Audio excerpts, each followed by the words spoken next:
पूर्णिमा व्रत कथा। श्री कृष्ण जी एक दिन अपनी माता से कहने लगे कि इस भूमंडल पर एक अत्यंत प्रसिद्ध राजा चंद्रहास से पालित अनेक प्रकार के रत्नों से परिपूर्ण कातिका नाम की एक नगरी थी। वहां पर धनेश्वर नाम का एक ब्राह्मण था और उसकी स्त्री अति सुशीला रूपवती थी। दोनों ही उस नगरी में बड़े प्रेम के साथ रहते थे। घर में धन धान्य आदि की कमी नहीं थी। उनको एक बड़ा दुख था कि उनके कोई संतान नहीं थी। इस दुख से वो अत्यंत दुखी रहते थे। एक समय एक बड़ा तपस्वी योगी उस नगरी में आया। वह योगी उस ब्राह्मण के घर को छोड़कर अन्य सब घरों से भिक्षा लाकर भोजन किया करता था। रूपवती से वह भिक्षा नहीं लिया करता था। उस योगी ने एक दिन रूपवती से भिक्षा न लेकर किसी अन्य घर से भिक्षा लेकर गंगा किनारे जाकर भिक्षान्न को प्रेम पूर्वक खा रहा था कि धनेश्वर ने योगी का यह सब कार्य किसी प्रकार से देख लिया। अपनी भिक्षा के अनादर से दुखी होकर धनेश्वर योगी से बोला, महात्मन, आप सब घरों से भिक्षा लेते हैं परंतु मेरे घर की भिक्षा कभी भी नहीं लेते। इसका कारण क्या है? योगी ने कहा कि निसंतान के घर की भीख पतितों के अन्न के तुल्य होती है और जो पतितों का अन्न खाता है वो भी पतित हो जाता है। चूंकि तुम निसंतान हो अतः पतित हो जाने के भय से मैं तुम्हारे घर की भिक्षा नहीं लेता हूँ। धनेश्वर यह बात सुनकर अपने मन में बहुत दुखी हुआ और हाथ जोड़कर योगी के पैरों पर गिर पड़ा तथा आर्तभाव से कहने लगा, हे महाराज, यदि ऐसा है तो आप मुझको पुत्र प्राप्ति का उपाय बताइए। आप सर्वज्ञ हैं, मुझ पर अवश्य ही यह कृपा कीजिए। धन की मेरे घर में कोई कमी नहीं, परंतु मैं पुत्र न होने के कारण अत्यंत दुखी हूँ। आप मेरे इस दुख का हरण करें, आप सामर्थ्यवान हैं। यह सुनकर योगी कहने लगे, हे ब्राह्मण, तुम चंडी की आराधना करो। घर आकर उसने अपनी स्त्री से सब वृत्तांत कहा और स्वयं तप के निमित्त वन में चला गया। वन में जाकर उसने चंडी की उपासना की और उपवास किया। चंडी ने 16वें दिन उसको स्वप्न में दर्शन दिया और कहा, हे धनेश्वर, जा तेरे पुत्र होगा, परंतु वह 16 वर्ष की आयु में ही मृत्यु को प्राप्त हो जाएगा। यदि तुम दोनों स्त्री पुरुष 32 पूर्ण मासियों का व्रत विधि पूर्वक करोगे तो वह दीर्घायु होगा। जितनी तुम्हारी सामर्थ्य हो आटे के दिए बनाकर शिवजी का पूजन करना, परंतु पूर्ण मासी को 32 जो जाने चाहिए।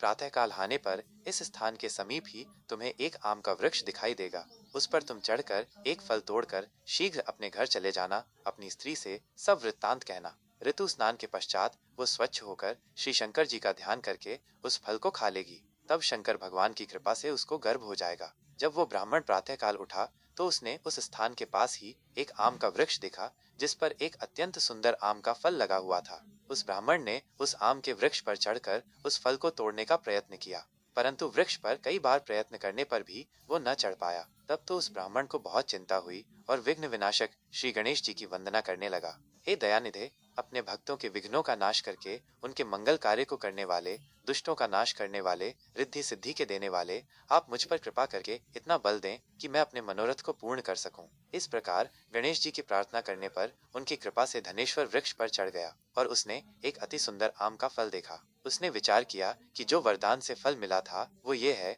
और कोई फल दिखाई नहीं देता। उस धनेश्वर ब्राह्मण ने जल्दी से उस फल को तोड़कर अपनी स्त्री को लाकर दिया और उसकी स्त्री ने अपने पति के कथनानुसार उस फल को खा लिया और वो गर्भवती हो गई।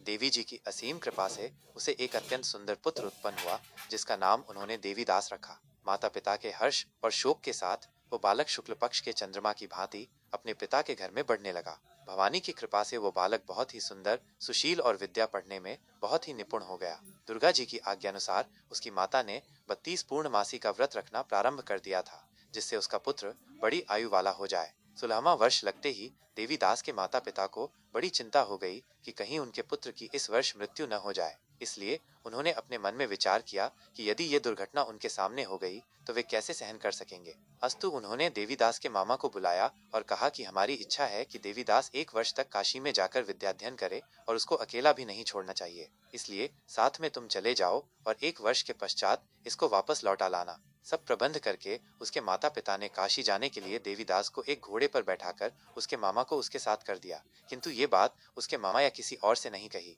धनेश्वर ने सपत्नीक अपने पुत्र की मंगल कामना तथा दीर्घायु के लिए भगवती दुर्गा की आराधना और पूर्णमासियों का व्रत करना आरंभ कर दिया।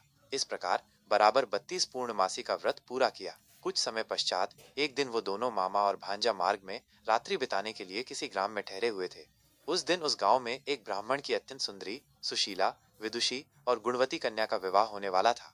जिस धर्मशाला के अंदर वर और उसकी बारात ठहरी हुई थी उसी धर्मशाला में देवीदास और उसके मामा भी ठहरे हुए थे। संयोगवश कन्या को तेल आदि चढ़ाकर मंडप आदि का कृत्य किया गया तो लग्न के समय वर को धनुर्वात हो गया। अस्तु वर के पिता ने अपने कुटुंबियों से परामर्श करके निश्चय किया कि ये देवीदास मेरे पुत्र जैसा ही सुंदर है, मैं इसके साथ ही लग्न करा दूं और बाद में विवाह के अन्य कार्य मेरे लड़के के साथ हो जाएंगे। ऐसा सोचकर देवीदास के मामा से जाकर बोला कि तुम थोड़ी देर के लिए अपने भांजे को हमें दे दो, जिससे विवाह के लग्न का सब कृत्य सुचारू रूप से हो सके।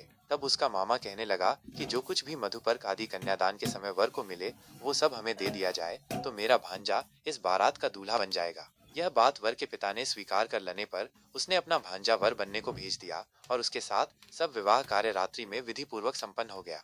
पत्नी के साथ वह भोजन न कर सका और अपने मन में सोचने लगा कि न जाने ये किसी स्त्री होगी। वह एकांत में इसी सोच में गर्म निश्वास छोड़ने लगा तथा उसकी आंखों में आंसू भी आ गए। तब वधू ने पूछा कि क्या बात है, आप इतने उदासीन व दुखी क्यों हो रहे हैं। तब उसने सब बातें जो वर के पिता व उसके मामा में हुई थीं, उसको बतला दी। तब कन्या कहने लगी कि यह ब्रह्म विवाह के विपरीत हो कैसे सकता है। देव, ब्राह्मण और अग्नि के सामने मैंने आपको ही अपना पति बनाया है, इसलिए आप ही मेरे पति हैं। मैं आपकी ही पत्नी रहूंगी, किसी अन्य की कदापि नहीं। तब देवीदास ने कहा, ऐसा मत करिए, क्योंकि मेरी आयु बहुत थोड़ी है, मेरे पश्चात आपकी क्या गति होगी। इन बातों को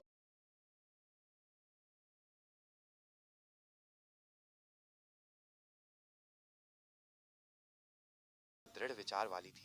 बोली कि जो आपकी गति होगी वही मेरी गति होगी। हे स्वामी, आप उठिए और भोजन करिए, आप निश्चय ही भूखे होंगे। इसके बाद देवीदास और उसकी पत्नी दोनों ने भोजन किया तथा शेष रात्रि वे सोते रहे। प्रातःकाल देवीदास ने अपनी पत्नी को 3 नगों से जड़ी हुई एक अंगूठी दी, एक रुमाल दिया और बोला, हे प्रिय, इसे लो और संकेत समझकर स्थिर चित्त हो जाओ। मेरा मरण और जीवन जानने के लिए एक पुष्प वाटिका बना लो, उसमें सुगंधी वाली एक नव मल्लिका लगा लो, उसको प्रतिदिन जल से सींचा करो और आनंद के साथ खेलो कूदो तथा उत्सव मनाओ। जिस समय और जिस दिन मेरा प्राणांत होगा ये फूल सूख जाएंगे और जब ये फिर हरे हो जाएं तो जान लेना कि मैं जीवित हूँ। यह बात निश्चय करके समझ लेना, इसमें कोई संशय नहीं है। ये समझाकर वो चला गया। प्रातःकाल होते ही वहां पर गाजे बाजे बजने लगे और जिस समय विवाह के कार्य समाप्त करने के लिए वर तथा सब बाराती मंडप में आए तो कन्या ने वर को भली प्रकार से देखकर अपने पिता से कहा कि ये मेरा पति नहीं है। मेरा पति वही है जिसके साथ रात्रि में मेरा पाणी ग्रहण हुआ था। इसके साथ मेरा विवाह नहीं हुआ है। यदि यह वही है तो बताए कि मैं जो मैंने भूषणादि दिए थे उन्हें दिखाए तथा रात में मैंने क्या गुप्त बातें कही थीं वह सब सुनाए। पिता ने उसके कथनानुसार वर को बुलवाया। कन्या की ये सब बातें सुनकर वह कहने लगा कि मैं कुछ नहीं जानता। इसके पश्चात लज्जित होकर वो अपना सा मुंह लेकर चला गया और सारी बारात भी अपमानित होकर वहां से लौट गई। भगवान श्री कृष्ण बोले, हे माता, इस प्रकार देवीदास काशी विद्याध्ययन के लिए चला गया। जब कुछ समय बीत गया तो काल से प्रेरित होकर एक सर्प रात्रि के समय उसको डसने के लिए वहां पर आया। उस विषधर के प्रभाव से उसके शयन का स्थान चारों ओर से विष की ज्वाला से विषैला हो गया, परंतु व्रतराज के प्रभाव से उसको काटने न पाया, क्योंकि पहले ही उसकी माता ने 32 पूर्णिमा का व्रत कर रखा था। इसके बाद मध्याह्न के समय स्वयं काल वहां पर आया और उसके शरीर से उसके प्राणों को निकालने का प्रयत्न करने लगा, जिससे वह मूर्छित होकर पृथ्वी पर गिर पड़ा।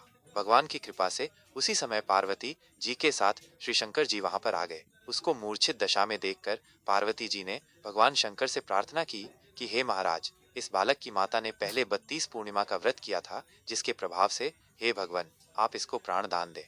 भवानी के कहने पर भक्त वत्सल भगवान श्री शिव जी ने उसको प्राण दान दे दिया। इस व्रत के प्रभाव से काल को भी पीछे हटना पड़ा और देवीदास स्वस्थ होकर बैठ गया। उधर उसकी स्त्री उसके काल की प्रतीक्षा किया करती थी।